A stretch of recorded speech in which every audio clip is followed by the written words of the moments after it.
In the scenic late 17th century town of Aulnoy-Emeries, nestled among rolling hills and lush farmland in northern France, lived a young girl named Blanchette. At the tender age of 10, Blanchette was the pride and joy of her parents, humble farmers who toiled tirelessly to provide for their family. Her beloved grandmother, a kind and loving woman, had gifted her a vibrant red hood on her 10th birthday, a garment she treasured and wore with pride everywhere she went. This crimson hood earned her the nickname Little Red Riding Hood, affectionately known as Red for short.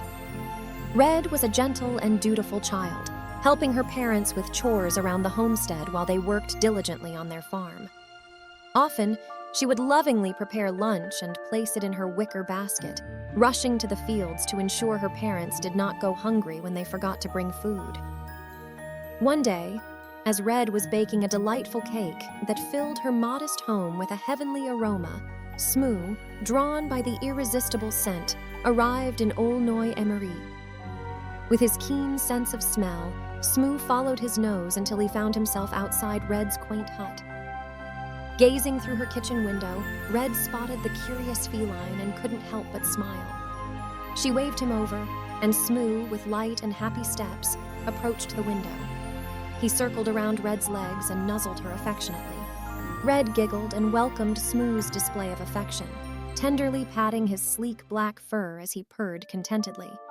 Red offered a generous portion of the freshly baked cake, and Smoo, his tail twitching in delight, accepted with a cheerful meow, meow. Together, Red and Smoo packed the cake into her basket and embarked on a short journey to the family farm. There, they shared a joyous picnic with Red's parents, basking in the warmth of family and companionship. Smoo purred contently as he partook in the delectable treat.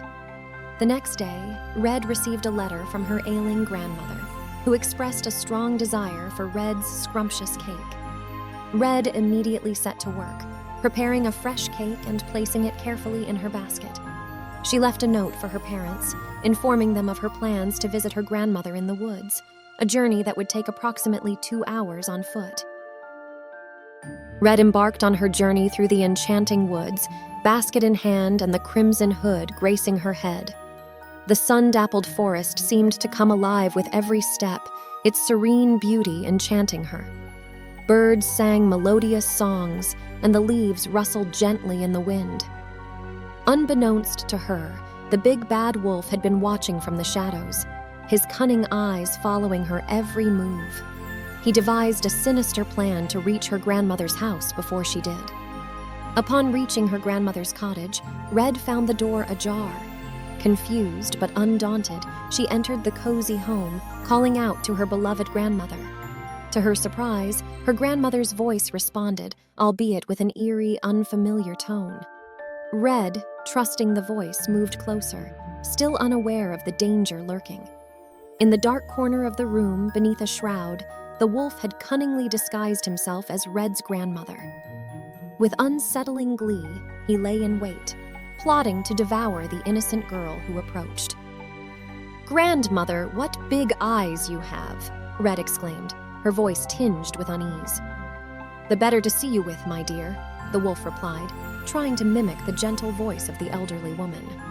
"Grandmother, what big ears you have," Red observed. "The better to hear you with, my dear," the wolf retorted, still concealing his true identity. "Grandmother, what big teeth you have," Red exclaimed, her suspicion growing. "The better to eat you with," the wolf roared, his sinister ruse unraveling as he revealed his menacing fangs. Suddenly, the beast charges at Red. The poor girl is terribly frightened, lets out a cry for help. As the wolf's deception unfolds, Smoo, who had returned to Aulnoy-Emeries, also craved Red's delightful cake, followed the scent of the freshly baked confection all the way to Grandma's house deep within the woods. Upon hearing Red's fearful screams, Smoo dashed into the house to find her and her grandmother tied up. The menacing wolf was preparing to stuff them into a pie, intending to bake them alive. Without a moment to spare, Smoo leaped into action. The wolf lunged toward Smoo with claws poised for attack and a gaping maw. However, Smoo, with a flash of his mysterious powers, teleported to safety, reappearing behind the bewildered creature. He bit the wolf's tail, causing the beast to yelp in pain. In a climactic showdown, Smoo defeated the formidable Big Bad Wolf and banished him into a distant dimension, ensuring he could no longer pose a threat to Red or her grandmother.